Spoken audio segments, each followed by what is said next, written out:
Shalom, saudaraku yang dikasihi Tuhan Yesus Kristus. Dari kantor pusat IRMC, 22 September 2023, saya akan menyampaikan pembukaan rahasia firman yang saya beri tema Dunia, Kerajaan 1000 Tahun, dan Yerusalem Baru. Saudara, ini adalah merupakan ajaran dasar tetapi penting supaya baik hamba Tuhan ataupun jemaat itu tahu kemana mereka pergi setelah meninggal sebagai orang kudus dan orang percaya. Tentunya hal ini apabila tidak bisa menggenapi firman untuk masa pengangkatan di akhir zaman. Tetapi tentunya harapan kita senantiasa kita bisa mencapai dan menggenapi kitab Wahyu masuk masa pengangkatan dan kemudian diangkat hidup-hidup, tidak mengalami kematian tubuh seperti yang ditulis oleh Rasul Paulus dalam 1 Korintus 15:51 dan selanjutnya. Saudara, perjalanan hidup kita di dunia ini laksana perjalanan bangsa Israel di padang gurun. Banyak yang berguguran juga dan sedikit yang bisa mencapai tanah perjanjian. Demikian pula dalam kegerakan kitab Wahyu, itu juga akan banyak yang berguguran meskipun berposisi sebagai orang benar dan orang kudus, dan mereka terhitung dalam bilangan orang benar yang akan mewarisi kerajaan 1000 tahun damai dan Yerusalem baru. Tetapi akan ada juga yang sampai pada tujuan akhir kekristenan, yaitu masa pengangkatan, masa rapture atau harpazo. Wahyu pasal 12 ayat yang ke-5. Saudara, di sini saya akan jelaskan kemana perginya orang-orang kudus itu setelah meninggal sesuai Alkitab. Kemudian apa itu kerajaan 1000 tahun damai dan apa yang disebut dengan Yerusalem baru?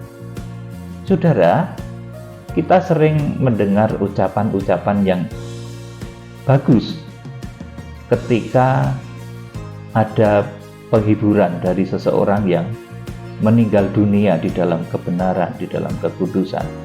Kita sering mendengar ucapan-ucapan berbelasungkawa untuk orang-orang yang meninggal sampai bertemu di Yerusalem baru, saudara. Ini sepertinya bagus ya, tetapi ini kelamaan. Karena sebelum itu sebetulnya orang nanti akan bertemu dahulu di satu tempat, satu masa yang disebut kerajaan 1000 tahun damai. Kemudian kita juga sering mendengar orang berkata, kiranya damai sejahtera di pangkuan Bapa kepada orang yang meninggal. Padahal belum, saudaraku. Ketika seseorang itu meninggal, mereka akan berada di dalam satu tempat yang namanya Firdaus atau paradise. Tepatnya pangkuan Abraham, malah benar, saudaraku, seperti yang dikisahkan di dalam Injil Lukas itu. Jadi orang yang meninggal itu bukan langsung kepada pangkuan Bapa, tetapi berada di satu tempat, tempatnya Abraham, tempatnya orang-orang kudus, tempatnya Nabi Daniel.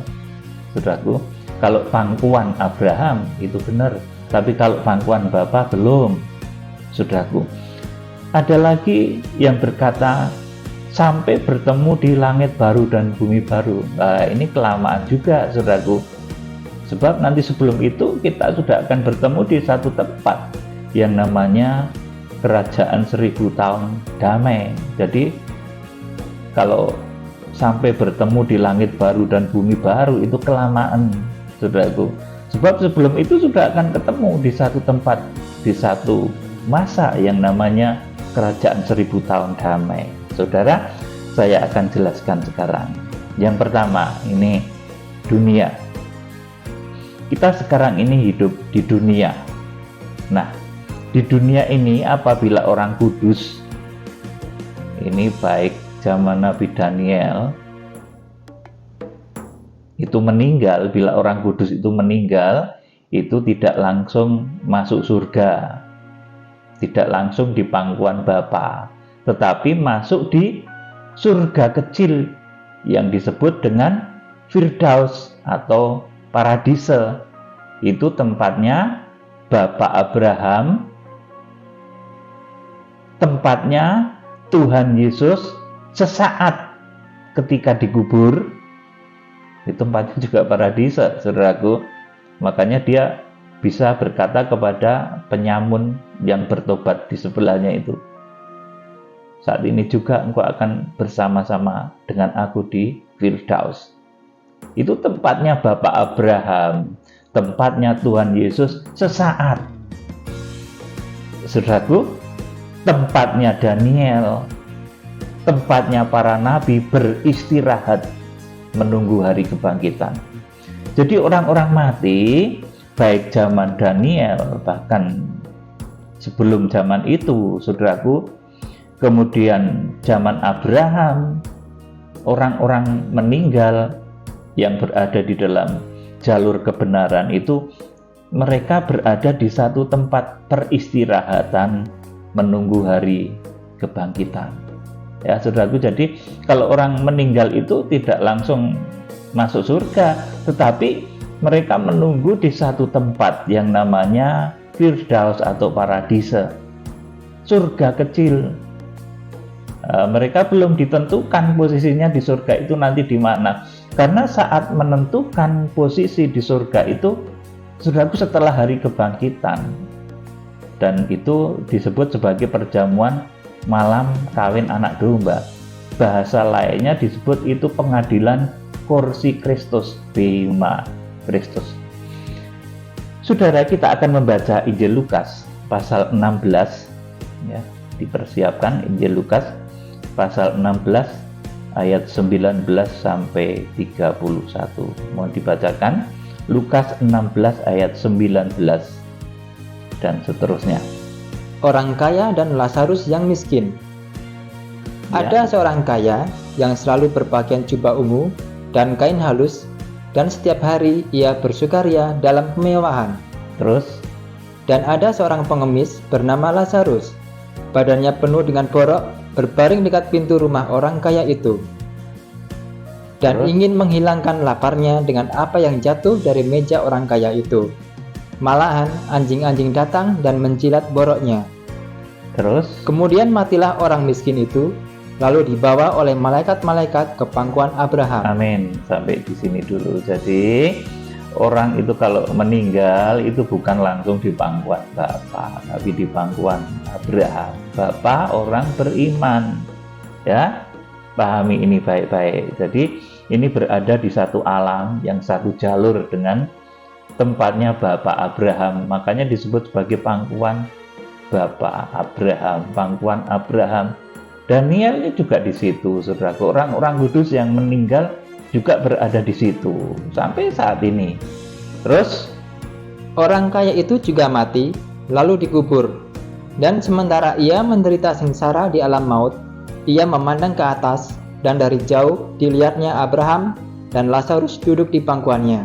terus, Lalu ia berseru katanya, "Bapak Abraham, kasihanilah aku, suruhlah Lazarus supaya ia mencelupkan ujung jarinya ke dalam air dan menyejukkan lidahku, sebab aku sangat kesakitan dalam menyala api ini."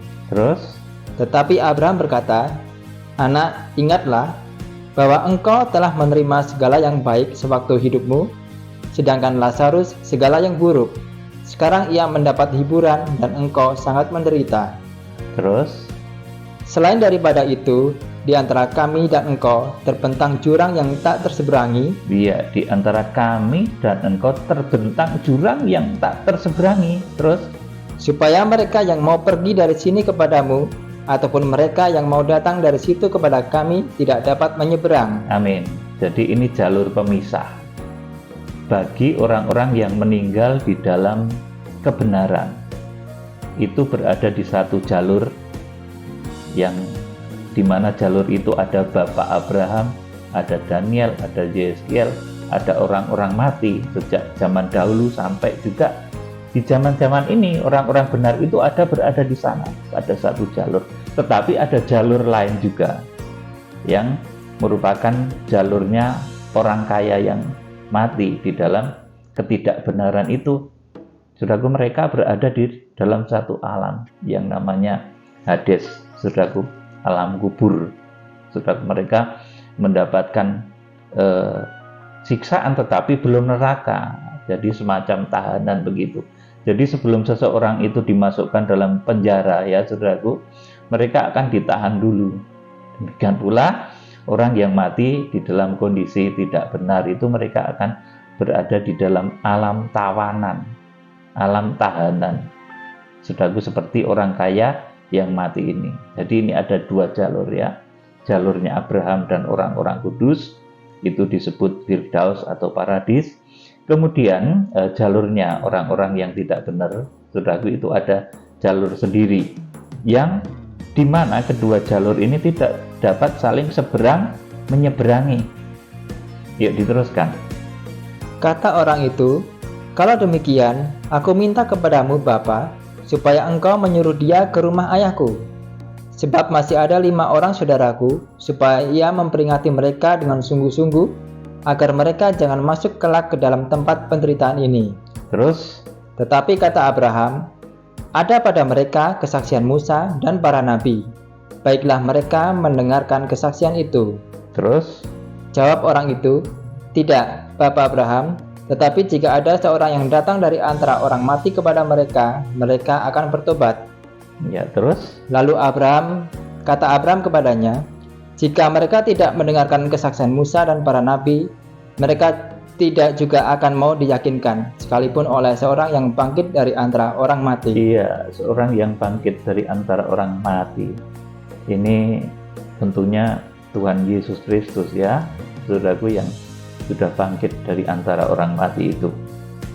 Saudara, jadi untuk orang-orang yang mati di dalam kondisi iman yang benar, mereka ada dalam satu jalur yang namanya Firdaus. Ini jalurnya Bapak Abraham, jalurnya Nabi Daniel, saudara. Kemudian juga jalurnya Lazarus yang miskin tetapi benar imannya, yang berada di pangkuan Abraham. Kita akan membaca Daniel pasal 12 ayat yang ke-13. Ini untuk lebih mempertegas lagi bahwa orang-orang yang benar, orang-orang kudus yang meninggal dunia itu berada pada satu jalur dan menunggu hari kebangkitan. Daniel 12 ayat 13. "Tetapi engkau pergilah sampai tiba akhir zaman, dan engkau akan beristirahat, dan akan bangkit untuk mendapat bagianmu pada kesudahan zaman." Amin. Jadi Daniel ini juga menunggu hari kebangkitan. Mereka dikatakan beristirahat, ya. Jadi mereka orang-orang yang kudus yang meninggal dari zaman Abraham, orang-orang benar, mereka beristirahat pada satu tempat yang disiapkan oleh Tuhan. Dan tempat itu adalah tempatnya Bapak Abraham, tempatnya Lazarus juga, tempatnya Daniel juga. Saudara, kita akan membaca kitab Wahyu pasal 14 ayat yang ke-13. Wahyu pasal 14 ayat yang ke-13. Ini ayat yang sering dibacakan oleh para hamba Tuhan kalau melayani upacara pemakaman, ya. Wahyu 14 ayat 13. "Dan aku mendengar suara dari sorga berkata, tuliskan, berbahagialah orang-orang mati yang mati dalam Tuhan sejak sekarang ini. Sungguh kata Roh, supaya mereka boleh beristirahat dari jerih lelah mereka, karena segala perbuatan mereka menyertai mereka." Amin. Saudaraku, jadi ini berbahagialah orang-orang mati yang mati dalam Tuhan sejak sekarang ini. Sungguh kata Roh, supaya mereka boleh beristirahat dari jerih lelah mereka, karena segala perbuatan mereka menyertai mereka. Saudara, jadi kebangkitan itu nanti serempak di akhir zaman. Saudaraku, memang ada ya, ketika Tuhan Yesus dulu bangkit itu ada beberapa orang yang bangkit, banyak kuburan terbuka ya. Tetapi saya katakan di depan saudara dan saya memohon hikmat kepada Tuhan, itu orang-orang yang bangkit ketika Tuhan Yesus bangkit, kemudian ada kuburan-kuburan terbuka, itu sekitar Tuhan Yesus atau seluruh dunia, saya belum bertanya dan saya belum minta konfirmasi dari Tuhan tentang hal itu. Tetapi memang ada beberapa yang bangkit pada waktu itu. Tetapi kebangkitan besar termasuk Nabi Daniel itu terjadinya di akhir zaman, saudaraku. Di akhir zaman terjadinya.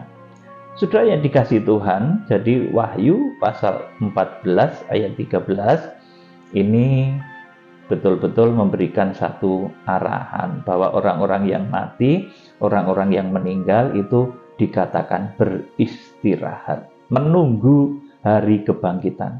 Dan kebangkitan itu bareng loh saudaraku, tidak kebangkitan sendiri-sendiri.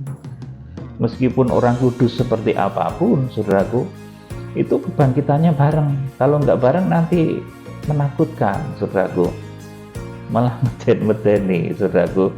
Kayak di film-film itu, nanti misalkan nenekmu bangkit, kakekmu bangkit, opamu bangkit, omamu bangkit saudaraku, nanti malah menakutkan kalau sendiri-sendiri dan tidak alkitabiah. Oleh karena itu kebangkitan itu bebarengan di akhir zaman, seperti ditulis oleh Rasul Paulus baik di dalam 1 Korintus 15 ataupun di dalam 1 Tesalonika 4, itu kebangkitan itu bareng, tidak sendiri-sendiri. Kecuali nanti ada di Wahyu pasal yang ke-13 itu, dua saksi itu juga bangkitnya mereka berdua. Saudaraku, saudara bisa baca di Wahyu pasal yang ke-13, itu ada perkecualian.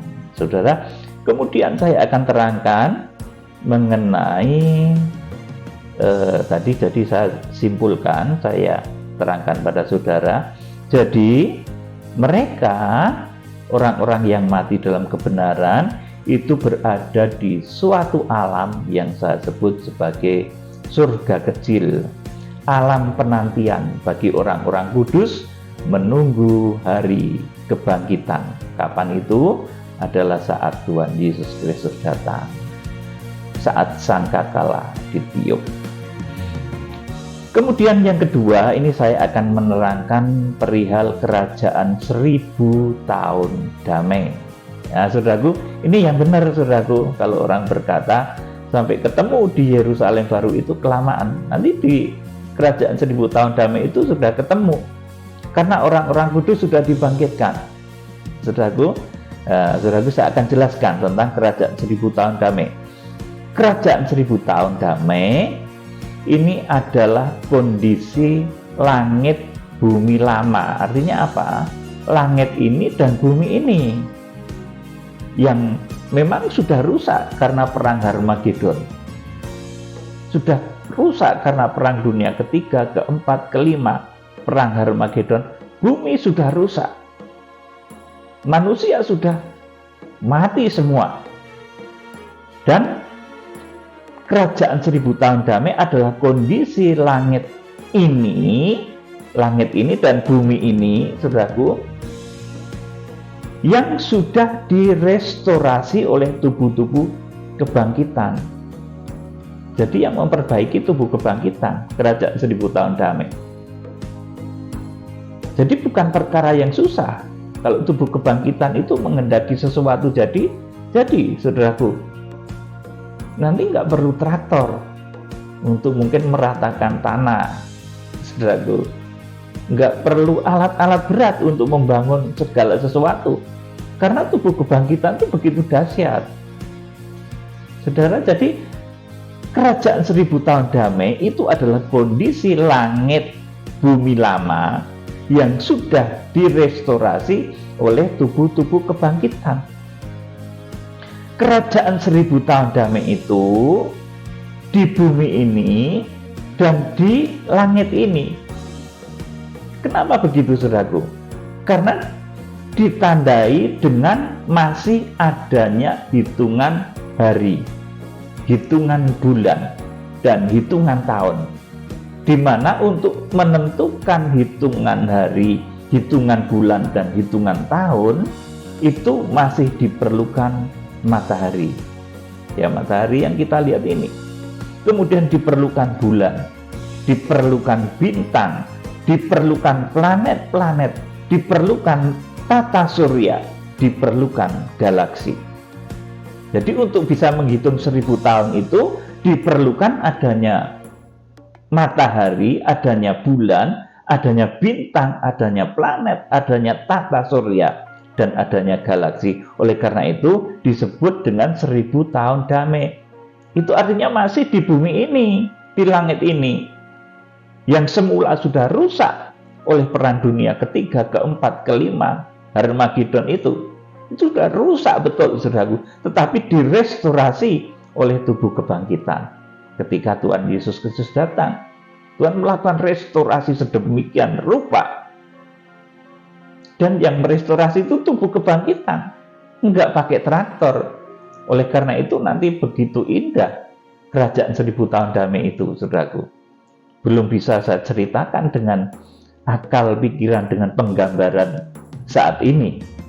Saudara, kerajaan 1000 tahun juga adalah, ini yang perlu saudara ketahui, kerajaan 1000 tahun juga adalah kerajaan untuk tubuh kebangkitan orang-orang kudus. Orang-orang yang jahat, orang-orang yang tersesat, itu belum akan bangkit di kerajaan 1000 tahun damai. Nanti kita akan membaca ayatnya. Sekarang kita akan membaca dulu di dalam 1 Tesalonika 4 ayat 13 sampai 17. 1 Tesalonika 4 ayat 13 sampai 17. Dibacakan. Selanjutnya kami tidak mau, saudara-saudara, bahwa kamu tidak mengetahui tentang mereka yang meninggal. Iya, mereka yang meninggal. Terus? Supaya kamu jangan berduka cita seperti orang-orang lain yang tidak mempunyai pengharapan. Iya, tentang orang-orang yang meninggal dalam kebenaran. Kamu jangan berduka cita seperti orang-orang lain yang tidak punya pengharapan. Terus?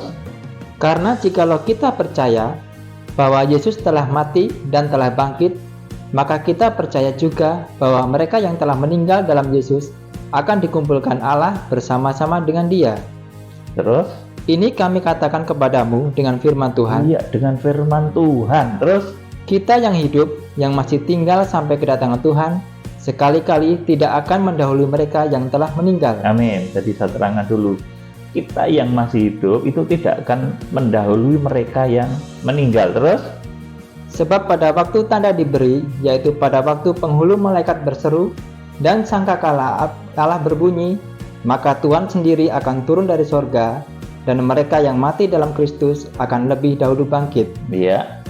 Terus? Sesudah itu, kita yang hidup, yang masih tinggal, akan diangkat bersama-sama dengan mereka dalam awan menyongsong Tuhan di angkasa. Demikianlah kita akan selama-lamanya bersama-sama dengan Tuhan. Amin. Jadi di sini ketika Tuhan Yesus Kristus datang, itu semua orang-orang mati di dalam kebenaran itu akan dibangkitkan, ya. Itu termasuk siapa? Termasuk Abraham, termasuk Lazarus, Daniel, Yeskiel, para nabi, Amos, dan lain sebagainya. Itu akan dibangkitkannya di sana ketika Tuhan Yesus Kristus datang. Orang-orang kudus pun, Petrus, Yohanes, Yakobus, itu sudah dibangkitkan di sana. Sudah yang dikasih Tuhan. Jadi saat Tuhan Yesus datang, itu semua manusia mati, sehingga sangat jelas bahwa kerajaan 1000 tahun itu kerajaan spesial untuk tubuh kebangkitan orang-orang kudus. Jadi saat Tuhan Yesus datang, itu semua manusia mati, sehingga sangat jelas bahwa kerajaan 1000 tahun itu adalah kerajaan spesial untuk tubuh kebangkitan orang-orang kudus. Jadi kerajaan 1000 tahun damai itu kerajaan tubuh kebangkitan orang-orang kudus. Kita akan melihat nanti bahwa di kerajaan 1000 tahun itu tidak ada tubuh kebangkitan orang-orang yang jahat. Dan semua manusia itu sebelum kerajaan 1000 tahun damai ini digelar, saudaraku, sebelum kerajaan 1000 tahun damai itu terjadi, semua manusia itu mati. Kita akan melihat di dalam perang Harmagedon. Ini perang yang terakhir, hari besar yang maha kuasa, disebut juga seperti itu. Wahyu pasal 19 ayat 20 dan 21. Dibacakan. Wahyu 19 ayat 20 sampai 21. Maka tertangkaplah binatang itu, dan bersama-sama dengan dia nabi palsu yang telah mengadakan tanda-tanda di depan matanya, dan dengan demikian ia menyesatkan mereka yang telah menerima tanda dari binatang itu dan yang telah menyembah patungnya. Ya, terus. Keduanya dilemparkan hidup-hidup ke dalam lautan api yang menyala-nyala oleh belerang. Amin. Jadi ini yang pertama masuk neraka itu adalah antikris dan nabi palsu. Sudah berulang-ulang saya sampaikan. Saat ini juga belum ada yang masuk neraka. Lah, belum diadili kok sudah dimasukkan. Tetapi yang pertama masuk ke neraka itu antikris dan nabi palsu tanpa diadili. Nah, kalau yang lain itu nanti akan diadili di satu pengadilan yang namanya pengadilan tahta putih. Ya, bukan pengadilan kursi Kristus. Kalau pengadilan kursi Kristus itu disebut juga Bema Kristus, itu dibahasakan dalam bahasa yang indah di dalam kitab Wahyu, itu sebagai perjamuan malam kawin anak domba. Itu pengadilan kursi Kristus. Tetapi orang-orang yang jahat itu mereka nanti akan masuk di pengadilan tahta putih. Nanti kita akan baca, ya. Jadi di dalam perang Harmagedon itu semua orang lain dibunuh dengan pedang yang keluar dari mulut penunggang kuda itu, dan semua burung kenyang oleh daging mereka. Jadi perang Harmagedon ini, saudaraku, tujuannya adalah menangkap antikris, nabi palsu, kemudian membunuh semua orang lain. Jadi nggak ada yang sisa, ya. Ketika Tuhan Yesus Kristus datang itu semua manusia mati, kecuali yang diangkat, dan juga saudaraku, ya, kecuali yang diangkat, semua manusia nanti mati. Saudaraku, Harmagedon itu direncanakan sejak Wahyu pasal 16 ayat 12 sampai 14. Bisa saudara baca nanti di Alkitab masing-masing. Kemudian dilaksanakannya di Wahyu pasal 19 ayat 17 sampai 21 ini. Jadi ini perang Harmagedon itu sudah direncanakan oleh antikris, nabi palsu, oleh raja-raja di bumi sejak Wahyu pasal 16 ayat 12 sampai 14. Kemudian dilaksanakannya di Wahyu pasal 19 ayat 17 sampai 21 ini. Saudaraku, di sana antikris, nabi palsu itu tanpa pengadilan langsung dilempar ke neraka. Sedang orang-orang lain nanti menunggu pengadilan tahta putih. Nanti kita akan baca. Jadi semua manusia itu mati di dalam hari besar yang maha kuasa, yang ditulis dalam Wahyu pasal 19 ayat 17 sampai 21. Kemudian di dalam tubuh kebangkitan orang-orang kudus seperti tertulis dalam 1 Tesalonika 4 tadi, dalam tubuh kebangkitan orang-orang kudus nanti akan menguasai bumi dalam sebuah masa yang disebut kerajaan 1000 tahun damai. Ini setelah mengalahkan antikris dan nabi palsu itu, saudaraku. Jadi tubuh-tubuh kebangkitan orang-orang kudus nanti akan menguasai bumi dalam sebuah masa yang disebut sebagai kerajaan 1000 tahun damai. Damai kenapa? Karena iblis itu sudah dirantai, dipenjarakan. Itu nanti ada ayatnya juga. Dan di kerajaan 1000 tahun damai itu bumi sudah direstorasi oleh tubuh-tubuh kebangkitan. Jadi sekali lagi, nanti nggak pakai traktor merestorasi buminya itu, tidak pakai alat-alat berat, tidak pakai alat-alat canggih, tapi ini tubuh kebangkitan. Tubuh kebangkitan tuh, saudaraku, nggak butuh traktor ya, saudaraku, tetapi melalui kekuatan yang luar biasa. Saudara bisa melihat tubuh kebangkitannya Tuhan Yesus. Tubuh kebangkitan dahsyat, saudaraku. Nanti di dalam tubuh kebangkitan itu kita merestorasi bumi, tentunya akan sangat indah. Kemudian, saudaraku, jadi bumi yang sudah direstorasi oleh tubuh-tubuh kebangkitan ini menguasai kerajaan 1000 tahun damai. Sementara orang-orang sesat, orang-orang jahat yang mati itu tidak akan dibangkitkan di dalam masa 1000 tahun itu. Jadi di dalam kerajaan 1000 tahun itu tidak ada tubuh kebangkitan orang jahat. Kita akan membaca Wahyu pasal 20 ayat 1-6 dibacakan. Lalu aku melihat seorang malaikat turun dari surga, memegang anak kunci jurang maut dan suatu rantai besar di tangannya. Ia menangkap naga, si ular tua itu, yaitu iblis dan Satan, dan ia mengikatnya 1000 tahun lamanya. Amin. Itulah sebabnya saya sebut sebagai kerajaan 1000 tahun damai, karena di sana yang ada adalah tubuh kebangkitan orang-orang kudus. Sementara itu si iblis ular tua, setan itu diikat 1000 tahun lamanya. Ayat yang ketiga, lalu melemparkannya ke dalam jurang maut dan menutup jurang maut itu dan memeteraikannya di atasnya, supaya ia jangan lagi menyesatkan bangsa-bangsa sebelum berakhir masa 1000 tahun itu. Kemudian daripada itu ia akan dilepaskan untuk sedikit waktu lamanya. Amin. Jadi iblis itu selama 1000 tahun damai, di mana orang-orang kudus masih berada di langit ini dan bumi ini yang sudah direstorasi sedemikian indahnya. Ini kerajaan 1000 tahun damai. Kenapa damai? Karena tubuh kebangkitan orang-orang kudus, dan iblis sudah dipenjara selama 1000 tahun damai. Dan iblis itu dipenjara selama 1000 tahun sampai nanti pada akhir 1000 tahun itu dilepas untuk sedikit waktu lamanya. Kemudian ayat yang keempat, lalu aku melihat tata-tata dan orang-orang yang duduk di atasnya.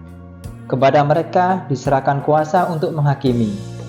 Aku juga melihat jiwa-jiwa mereka yang telah dipenggal kepalanya karena kesaksian tentang Yesus dan karena firman Allah, yang tidak menyembah binatang itu dan patungnya, dan yang tidak juga menerima tandanya pada dahi dan tangan mereka. Dan mereka hidup kembali dan memerintah sebagai raja bersama-sama dengan Kristus untuk masa 1000 tahun. Iya, untuk masa 1000 tahun. Jadi orang-orang benar itu akan bangkit untuk masa 1000 tahun. Jadi kerajaan 1000 tahun damai itu hadiah spesial, hadiah khusus untuk tubuh-tubuh kebangkitan orang-orang benar dari segala zaman. Kemudian ayat yang kelima, perhatikan orang-orang sesat yang lain ini, saudaraku. Tetapi orang-orang mati yang lain tidak bangkit sebelum berakhir masa yang 1000 tahun itu. Inilah kebangkitan pertama. Iya, tetapi orang-orang mati yang lain tidak bangkit sebelum berakhir masa yang 1000 tahun itu. Inilah kebangkitan yang pertama. Jadi di dalam kerajaan 1000 tahun damai itu orang-orang sesat, orang-orang jahat, orang-orang yang tidak benar, mereka tidak akan mendapatkan jatah. Mereka tidak akan dibangkitkan di dalam kerajaan 1000 tahun damai itu. Mereka bangkitnya nanti di mana? Di dalam waktu akhir kerajaan 1000 tahun damai, ketika iblis nanti dilepas. Pada saat bersamaan itu, dengan saat iblis dilepas itu, nanti orang-orang jahat itu akan bangkit. Mereka akan naik dari seluruh dataran di penjuru bumi ini. Ayo dibaca ayat yang ke-6. Berbahagia dan kuduslah ia yang mendapat bagian dalam kebangkitan pertama itu. Kematian yang kedua tidak berkuasa lagi atas mereka, tetapi mereka akan menjadi imam-imam Allah dan Kristus, dan mereka akan memerintah sebagai raja bersama-sama dengan dia 1000 tahun lamanya. Amin.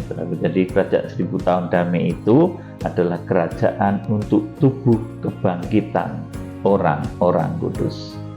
Jadi ini tubuh kebangkitan ya, perhatikan baik-baik.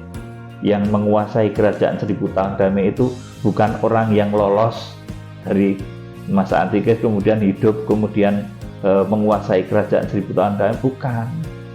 Tuhan nggak ada yang lolos ketika Tuhan Yesus Kristus datang. Semua daging nanti akan mati, semua manusia mati. Jadi tubuh kebangkitan orang-orang kudus itulah yang akan menguasai kerajaan 1000 tahun damai. Ini sudah kerajaan 1000 tahun damai itu adalah suatu masa yang masih bisa dihitung dengan tahun. Artinya ada hari, ada bulan, ada tahun. Kemudian selanjutnya saya akan terangkan mengenai langit baru dan bumi baru. Jadi sudah jelas loh, kerajaan 1000 tahun damai itu kerajaan untuk tubuh kebangkitan orang-orang kudus di langit ini dan bumi ini. Belum langit baru dan bumi baru loh saudaraku. Langit ini dan bumi ini yang sudah direstorasi sedemikian rupa oleh tubuh-tubuh kebangkitan. Karena semula sudah rusak oleh perang dunia ketiga, keempat, oleh perang Harmagedon. Sudah rusak, tetapi oleh tubuh kebangkitan direstorasi dan dipakai selama 1000 tahun di dalam masa yang merupakan masa, kalau saya sebut gitu, itu hadiah dari Tuhan untuk tubuh kebangkitan orang-orang kudus. Kemudian saya akan terangkan ini yang ketiga tentang langit baru dan bumi baru. Saudara, di akhir kerajaan 1000 tahun damai itu, iblis akan dilepas sesaat bersama bangkitnya orang-orang sesat di seluruh permukaan bumi. Jadi, orang-orang sesat yang tidak bangkit di kerajaan 1000 tahun damai itu nanti bangkitnya akan terjadi di akhir kerajaan 1000 tahun damai. Bersama dengan saat iblis dilepas, maka orang-orang sesat itu akan bangkit. Ini dalam bahasa yang harus kita tangkap, kita cermati di dalam kitab Wahyu. Kemudian akan ada peperangan besar. Perang tubuh kebangkitan orang-orang kudus dan tubuh kebangkitan orang-orang sesat yang dihasut iblis. Ini yang disebut dengan perang Gog dan Magog. Saudaraku, peperangan yang maha dahsyat ini akan membuat langit bumi ini lenyap. Sehingga karena langit bumi lenyap, tidak ada matahari, tidak ada bulan, tidak ada bintang, sehingga tidak ada lagi hitungan hari, tanggal, bulan, dan tahun. Itu tidak akan ada lagi. Karena peperangan tubuh kebangkitan itu begitu dahsyat. Itu mengakibatkan bumi ini lenyap, langit lenyap, planet-planet lenyap, bulan lenyap, sehingga tidak bisa lagi dihitung tanggal dan tahun, atau hari, tanggal, bulan, dan tahun, nggak bisa dihitung lagi. Karena bumi lenyap, bulan lenyap, langit lenyap, planet-planet, galaksi lenyap. Itu akibat perang tubuh kebangkitan. Sudah, kita akan membaca Wahyu pasal 20 ayat 7 sampai 15 dibaca. Dan setelah masa 1000 tahun itu berakhir, iblis akan dilepaskan dari penjaranya. Iya, setelah kerajaan 1000 tahun damai, itu iblis dilepas. Terus? Dan ia akan pergi menyesatkan bangsa-bangsa pada keempat penjuru bumi, yaitu Gog dan Magog, dan mengumpulkan mereka untuk berperang, dan jumlah mereka sama dengan banyaknya pasir di laut. Amin. Dan iblis itu akan pergi menyesatkan bangsa-bangsa pada keempat penjuru bumi. Jadi dari keempat penjuru bumi, yaitu Gog dan Magog, dan mengumpulkan mereka untuk berperang, dan jumlah mereka sama dengan banyaknya pasir di laut. Ini tubuh kebangkitan dari orang-orang sesat itu dikatakan jumlah mereka itu banyaknya sama seperti banyaknya pasir di laut. Terus kebangkitan mereka, kebangkitan orang-orang sesat itu dituliskan dalam kitab Wahyu pasal 20 ayat yang ke-9. Tidak dikatakan bangkit mereka, karena mereka roh-roh yang tersesat, orang-orang jahat. Mereka dikatakan naik saja. Coba dibaca Wahyu pasal 20 ayat yang ke-9. Maka naiklah mereka ke seluruh dataran bumi, lalu mengepung perkemahan tentara orang-orang kudus dan kota yang dikasihi itu. Amin. Saya terangkan. Maka naiklah mereka ke seluruh dataran bumi. Inilah kebangkitan orang-orang sesat. Maka naiklah mereka. Saudaraku, tidak digambarkan bangkit, tetapi maka naiklah mereka ke seluruh dataran di bumi. Naik dari mana? Ya dari kubur, saudaraku. Dari kubur mereka naik ke seluruh dataran di bumi. Ini kebangkitan orang-orang sesat. Lalu mengepung perkemahan tentara orang-orang kudus dan kota yang dikasihi itu. Jadi orang-orang sesat, orang-orang jahat juga akan bangkit. Dan mereka akan dihasut oleh iblis untuk satu perang besar yang namanya perang Gog dan Magog. Dan akibat perang roh, perang tubuh kebangkitan ini, langit lenyap, bumi lenyap, bulan lenyap, planet-planet lenyap, galaksi lenyap. Akhirnya tidak bisa lagi dihitung hari, bulan maupun tahun. Akhirnya mulai saat itu nanti langit bumi itu lenyap. Yuk dibaca lanjut.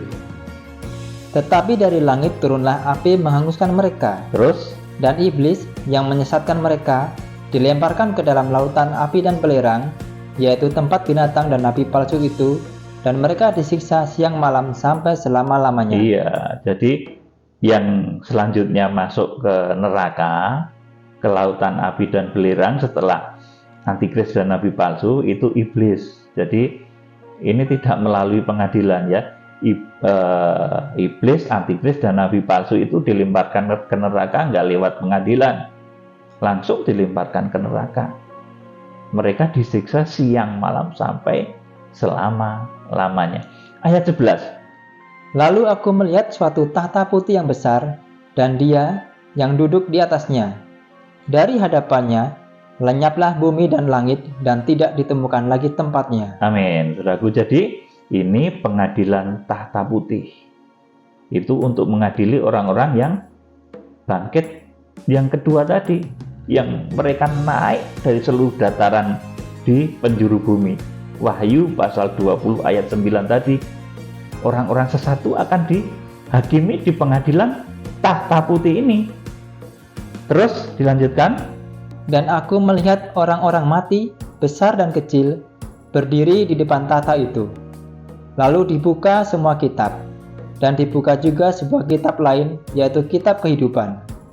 Dan orang-orang mati dihakimi menurut perbuatan mereka, berdasarkan apa yang ada tertulis di dalam kitab-kitab itu. Amin. Jadi ini saya terangkan dalam sesi lain ya. Ayat 12 ini banyak rahasia, ternyata banyak kitab-kitab lain. Dan mereka dihakimi menurut apa yang tertulis dalam kitab-kitab itu ya saudaraku. Jadi di luar Kristus itu ada banyak kitab lain, mereka akan dihakimi menurut apa yang tertulis dalam kitab-kitab itu. Ayat yang ke-13. Maka laut menyerahkan orang-orang mati yang ada di dalamnya, dan maut dan kerajaan maut menyerahkan orang-orang mati yang ada di dalamnya, dan mereka dihakimi masing-masing menurut perbuatannya. Amin. Di luar Kristus itu semua orang akan dihakimi menurut perbuatannya masing-masing. Tapi di dalam Kristus ada pengampunan dosa secara total. Terus, lalu maut dan kerajaan maut itu dilemparkanlah ke dalam lautan api. Itulah kematian yang kedua, lautan api. Terus, dan setiap orang yang tidak ditemukan namanya tertulis di dalam kitab kehidupan itu, ia dilemparkan ke dalam lautan api itu. amin. Saudara, kalau ingat di dalam kitab Wahyu pasal yang kedua dan pasal yang ketiga, yang bisa menulis nama seseorang di dalam kitab kehidupan itu adalah Tuhan Yesus, anak domba. Saudaraku, jadi kita bersyukur memiliki junjungan, memiliki Tuhan yang memiliki kuasa untuk menuliskan nama seseorang itu di dalam kitab kehidupan anak domba. Kita bersyukur. Saudara, jadi setelah itu barulah yang disebut langit baru dan bumi baru, itu ada yang di sana tidak ada matahari, tidak ada bulan, dan tidak ada bintang. Ini yang disebut dengan langit baru dan bumi baru. Jadi langit baru dan bumi baru itu di sana tidak ada matahari, tidak ada bulan, dan tidak ada bintang, tidak ada galaksi. Pada saat itulah nanti yang disebut Yerusalem baru itu diberikan oleh Tuhan kepada kita. Nah, jadi kalau ada orang di dalam prosesi pemakaman, ucapan duka cita, mereka berkata, sampai ketemu di Yerusalem baru itu kelamaan. Saudaraku, di kerajaan 1000 tahun damai sudah ketemu duluan. Saudaraku, paham ya sekarang? Jadi supaya saudara itu ngerti ya, kalau orang meninggal di dalam kebenaran itu kemana, itu saudara ngerti. Ke tempatnya Abraham, ke tempatnya Bapak Abraham, ke pangkuan Bapak Abraham, Bapak orang beriman. Ke tempatnya Nabi Daniel itu istirahat, ke tempat Petrus, Yohanes, Yakobus itu beristirahat. Itu namanya Firdaus atau Paradise. Itu yang disebut Tuhan Yesus, pada saat ini juga engkau akan bersamaku di Firdaus. Tuhan sebentar saja di sana, saudaraku. 3 hari, 3 malam Tuhan ada di sana. Saudara yang dikasihi Tuhan Yesus Kristus, jadi setelah itu, setelah kerajaan 1000 tahun damai, setelah perang Gog Magog, setelah pengadilan tahta putih, itu barulah yang disebut langit baru dan bumi baru itu diberikan oleh Tuhan. Di sana tidak ada matahari, tidak ada bulan, dan tidak ada bintang. Wahyu pasal 20 ayat 1-3, ayo dibacakan. Lalu aku melihat seorang malaikat turun dari surga, memegang anak kunci jurang maut, dan suatu rantai besar di tangannya. Wahyu pasal 21 ayat 1-3. Lalu aku melihat langit yang baru dan bumi yang baru, sebab langit yang pertama dan bumi yang pertama telah berlalu, dan laut pun tidak ada lagi. Iya, lalu aku melihat langit yang baru dan bumi yang baru, sebab langit yang pertama dan bumi yang pertama telah berlalu. Jadi ini langit baru, bumi baru. Itu enggak ada mataharinya, saudaraku. Terus, dan aku melihat kota yang kudus, Yerusalem yang baru, turun dari sorga, dari Allah, yang berhias bagaikan pengantin perempuan yang berdandan untuk suaminya. Ayat 3. Lalu aku mendengar suara yang nyaring dari tahta itu berkata, lihatlah, kemah Allah ada di tengah-tengah manusia, dan ia akan diam bersama-sama dengan mereka. Mereka akan menjadi umatnya, dan ia akan menjadi Allah mereka. Terus ayat 4. Dan ia akan menghapus segala air mata dari mata mereka, dan maut tidak akan ada lagi. Tidak akan ada lagi perkabungan, atau ratap tangis, atau duka cita, sebab segala sesuatu yang lama itu telah berlalu. Amin. Jadi setelah kerajaan 1000 tahun damai, kemudian ada iblis dilepas, kemudian ada kebangkitan orang-orang jahat yang digambarkan mereka naik dari seluruh dataran di bumi. Mereka naik dari kubur, dari seluruh dataran di bumi, kemudian mengepung kota kudus. Kemudian tubuh kebangkitan orang-orang jahat itu dihasut dalam satu peristiwa. Kemudian mereka perang yang terakhir itu, perang Gog dan Magog, itu perang tubuh kebangkitan orang-orang jahat dan orang-orang kudus yang ada di kerajaan 1000 tahun damai tadi. Karena perang yang begitu dahsyat ini, maka langit bumi selanjutnya lenyap. Kemudian setelah itu digelar pengadilan tahta putih, itu untuk mengadili siapa? Untuk mengadili orang-orang yang bangkit di Wahyu pasal yang ke-21, Wahyu pasal yang ke-20 ayat yang ke-9 tadi. Mereka bangkit dari seluruh dataran, mereka naik dari seluruh dataran di bumi.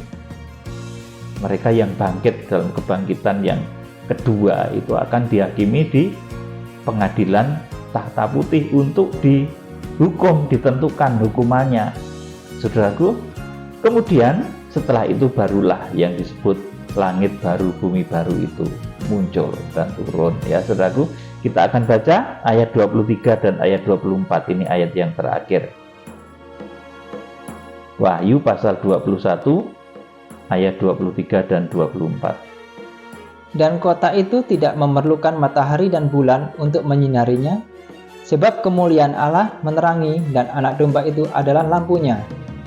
Terus, Dan bangsa-bangsa akan berjalan di dalam cahayanya, dan raja-raja di bumi membawa kekayaan mereka kepadanya. amin. Dan kota itu tidak memerlukan matahari dan bulan untuk menyinarinya, sebab kemuliaan Allah menerangi dan anak domba itu adalah lampunya. Jadi nanti di kerajaan di Yerusalem baru itu nggak ada matahari lagi, nggak ada rembulan lagi, saudaraku. Nggak ada hitungan waktu karena itu kekal, saudaraku. Itulah rahasianya kekekalan, saudaraku, yang disebut dengan Yerusalem baru yang turun dari surga itu seperti itu. Jadi orang yang meninggal itu nggak langsung di pangkuan Bapa, ya, yaitu yang benar itu di pangkuan Bapak Abraham itu benar. Orang yang meninggal itu nggak langsung ke langit baru dan bumi baru, tetapi di satu tempat yang namanya Firdaus atau Paradise, menunggu hari kebangkitan. Saudaraku, kiranya saudara menjadi jelas. Tuhan Yesus Kristus, pemimpin besar kegerakan kita Wahyu, memberkati. Haleluya. Amin.